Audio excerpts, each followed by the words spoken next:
दोस्तों, हमारे देश की गोदी मीडिया, मेन स्ट्रीम मीडिया के बारे में अमूमन हम बहुत कुछ बोलते रहते हैं, उसकी आलोचना करते रहते हैं। अब तो मैंने उन पर वीडियोस बनानी भी ऑलमोस्ट छोड़ दी हैं क्योंकि कोई पॉइंट नहीं है, पूरी तरह से ये लोग एक्सपोज हो चुके हैं।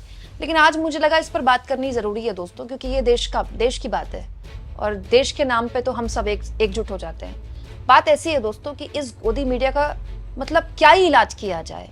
इस देश में जब जब आतंकी हमले हुए, जब जब इस देश को आतंकी हमलों का जख्म दिया गया, देश हमेशा एकजुट हुआ।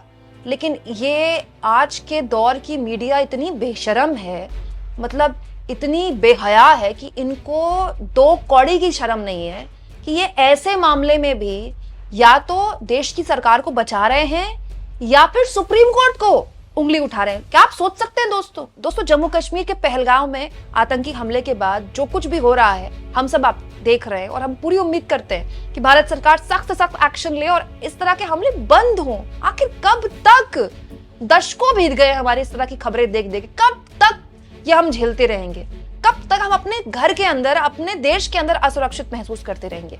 लेकिन एक ऐसा दौर जब हम सबको एक हो जाना चाहिए, एक ऐसा दौर जब हम सबको एकजुट होकर सरकार के साथ भी खड़ा होना चाहिए और सरकार से भी सवाल पूछने चाहिए कि भाई कहां फेलियर रहा आपका? आप इतनी बड़ी बड़ी बातें करते थे। अर्नब गोस्वामी जैसे लोग जानते हैं क्या कर रहे हैं? चैनल में बैठकर सुप्रीम कोर्ट की आलोचना कर रहे हैं। मतलब मैं तो सोच के हैरान हूं दोस्तों। अर्नब गोस्वामी ने कल रात अपने चैनल में एक शो किया जिसमें वो सुप्रीम कोर्ट की आलोचना कर रहे हैं कि अब वक्त आ गया है कि जम्मू कश्मीर के मामले सुप्रीम कोर्ट में ना भेजे जाएं और उसका वक्त बर्बाद ना किया जाए। मतलब सुप्रीम कोर्ट यहां पर कहां से आ गया? आप खुद सोचिए। जम्मू कश्मीर में सरकार किसकी? उमर अब्दुल्ला की सरकार। जम्मू कश्मीर पूर्ण राज्य का दर्जा भी उसको नहीं मिला है। जम्मू कश्मीर में जो पुलिस है, तो जो पुलिस है जम्मू कश्मीर में, वो पुलिस एलजी के अंतर्गत आती है। एलजी किसके अंतर्गत आते हैं? केंद्र सरकार के अंतर्गत आते हैं। बेसिकली जम्मू कश्मीर का पूरा जो तंत्र है सुरक्षा का, खुफिया एजेंसियों का, वो एक तरह से गृह मंत्री के अंतर्गत आता है। और देश में प्रधानमंत्री की सरकार, हमारे स्वयं मोदी जी की सरकार। और अर्नब गोस्वामी दोष किसको दे रहे हैं कि सुप्रीम कोर्ट में अब इस तरह के मामले नहीं जाने चाहिए। सब जानते हैं दोस्तों कि सुप्रीम कोर्ट को लेकर एक खास तरह का नैरेटिव और माहौल बनाया जा रहा है। लेकिन ये कौन सा वक्त है सुप्रीम कोर्ट की आलोचना करने का? धारा 370 का मामला जब सुप्रीम कोर्ट में गया था तो सुप्रीम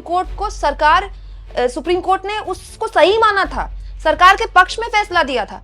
लेकिन अर्नब गोस्वामी अपने शो में क्या कह रहे हैं कि अब वक्त आ गया है कि जब धारा 370 हटा दी गई है तो वहां पर इलेक्शन को लेकर इतना दबाव न बनाया जाए, सुप्रीम कोर्ट तक मामले ना जाएं। मतलब कोई तुक है इस बात का? मतलब ये बात सही है दोस्तों कि गोदी मीडिया हर छोटी बड़ी बात में सरकार का बचाव करने के लिए बीजेपी के प्रवक्ताओं से पहले कूद जाती है। लेकिन कोई तर्क तो हो इसमें, कोई तुक तो हो इसमें।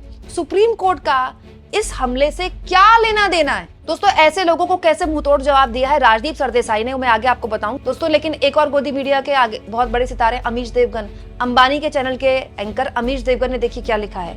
The world bloody secularism. Secularism को ये लोग ब्लडी कह रहे हैं, मतलब एक ब्लडी वर्ल्ड सेक्युलरिज्म, धर्मनिरपेक्षता। दोस्तों, सेक्युलरिज्म का इस हमले से क्या लेना देना है? बार बार इस बात को रिपीट किया जा रहा है कि वहां धर्म पूछकर टारगेट किया गया टूरिस्ट को। बिल्कुल सही बात है, धर्म पूछकर टारगेट किया गया। लेकिन उद्देश्य क्या था? किसने किया?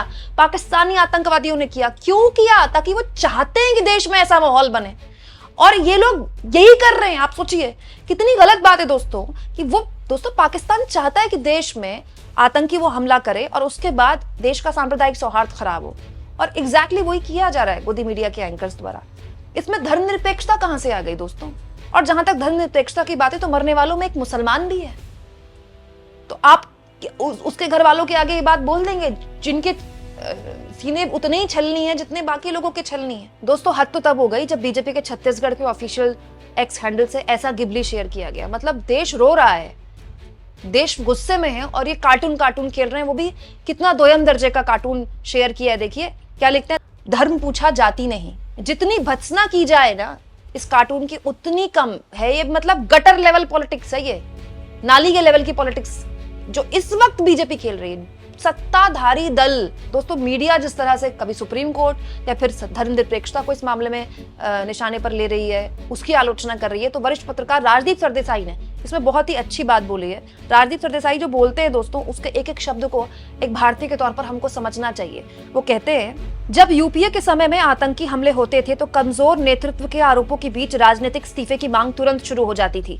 जब एनडीए के समय आतंकी हमले होते हैं तो सभी को दोषी ठहराया जाता है, तथा कथित सेक्युलरिस्ट सहित सिवाय सत्ता में बैठे लोगों के जो मुंह तोड़ जवाब की बात करते हैं और अंत में नागरिकों की आंतरिक और बाहरी सुरक्षा के लिए जिम्मेदार है।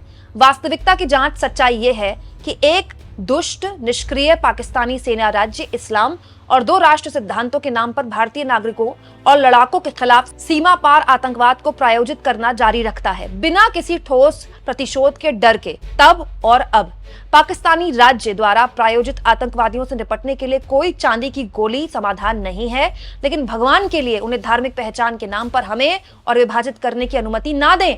परिपक्व बने, लापरवाह नहीं। जमीन पर ठोस कार्रवाई का समय है, टीवी, स्टूडियो और सोशल मीडिया पर खोखले सब शब्दों का नहीं। एक भयानक त्रासदी के सामने दुख में एकजुट रहें। जय हिंद। दोस्तों, फिर कह रही हूं, ये वक्त हम सब भारतीयों को एकजुट रहने का है। ये वक्त हम सब भारतीयों को उस समाज को, उस देश को मुंह तोड़ जवाब देने का है जो ये सोचता है कि उसके यहाँ जैसा समाज है, हमारे यहाँ भी वैसा समाज है। नहीं है हमारे देश में वैसा समाज, और हमने बार बार साबित किया है, दुनिया के आगे साबित किया है। लेकिन अगर फिर से हम पर वो सब कुछ थोपने की कोशिश हो रही है तो हम उसको कैसे जवाब देंगे? समझदारी से, परिपक्व होकर जवाब देंगे, या फिर ये दोयम दर्जे के घटिया ट्रोल की तरह जवाब देंगे? मेन स्ट्रीम मीडिया में तो यही चल रहा है, टीवी में यही चल रहा है।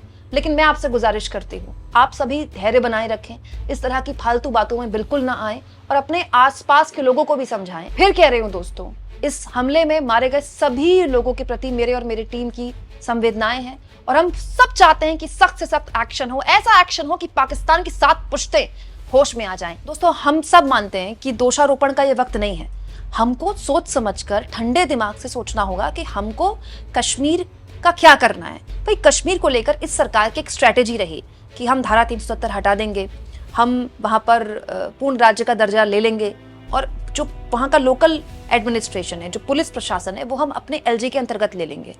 काफी हद तक हो सकता है कि इस सरकार को लगा हो कि उसमें उसको सफलता मिली भी है दोस्तों। कश्मीर में टूरिस्ट बढ़ा है, लगातार साल दर साल बढ़ा है, इसमें तो कोई दो राय नहीं है, और इसका राजनीतिक लाभ भी सरकार ने लिया है। भाई, कश्मीर के 370 के नाम पर मोदी जी देश भर में वोट मांगते हैं ना, तो उनको वोट मिलता है ना।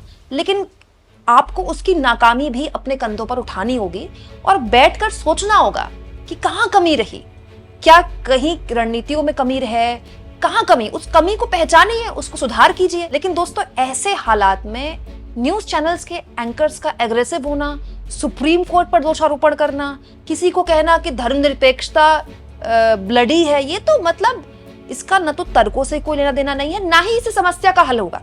देखिए, ऐसा करके ये न्यूज चैनल वाले इस सरकार का मुंह बचा सकते हैं, जो कि ये हमेशा करते रहे हैं, लेकिन इससे देश को कोई फायदा नहीं होने वाला और ना ही कश्मीर को कोई फायदा होने वाला है।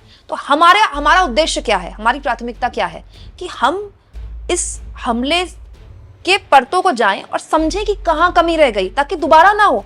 और ऑफ कोर्स हम मुंह तोड़ जवाब देंगे, बिल्कुल देंगे, इसके लिए तो पूरा देश सरकार के साथ खड़ा है। लेकिन दोस्तों, इन सब में ऐसे मौका परस्तों को भी हम चिन्हित करें जो या तो सुप्रीम कोर्ट पर दोष दे रहे हैं या फिर सेक्युलरिज्म को इस तरह की बातें बोल रहे हैं। आपको क्या लगता है दोस्तों? कमेंट बॉक्स में जरूर लिखें, और जितना हो सके दोस्तों चैनल को शेयर भी करें, सब्सक्राइब भी करें, और थैंक्स और ज्वाइन के ऑप्शन से अगर आप चाहें तो कुछ आर्थिक मदद भी चैनल की जरूर करें।